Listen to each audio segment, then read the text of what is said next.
I'm a 29-year-old male, and I'm getting married soon. However, there's a huge issue with my parents, a 60-year-old father and a 58-year-old mother, and it's causing a massive rift. 2 years ago, they paid for my 27-year-old sister's wedding, which was extravagant. Now they're refusing to contribute equally to mine. Am I the asshole for demanding they pay me back every penny they spent on hers before I invite them to mine? Growing up, it was clear my parents favored my sister. While they showered her with gifts and opportunities, I was always encouraged to be independent and frugal.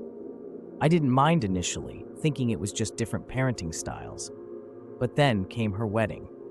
They spent a fortune on it, covering everything from a lavish venue to a designer dress.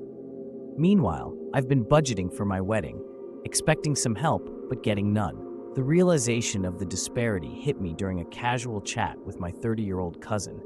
He casually mentioned the six-figure sum my parents spent on my sister's wedding. I was stunned.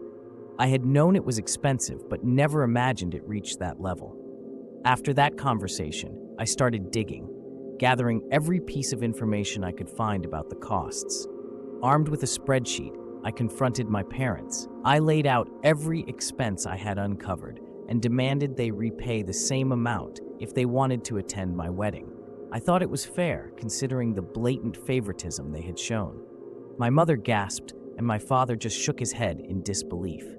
They tried to justify it, saying my sister had special circumstances. What those were, they never clarified. They refused my demand, saying it was unreasonable and that I was being greedy.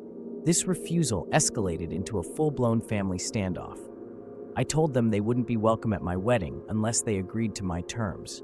The situation quickly divided the family. My sister's 27-year-old husband weighed in, calling me petty and claiming I was ruining the family over money. Family gatherings became tense, and I started hearing gossip about me being a brat. It was clear sides had been taken, and I was standing alone against the rest of them. Despite all this, I've decided to move forward with my wedding, even if it means doing so without my parents. I haven't backed down.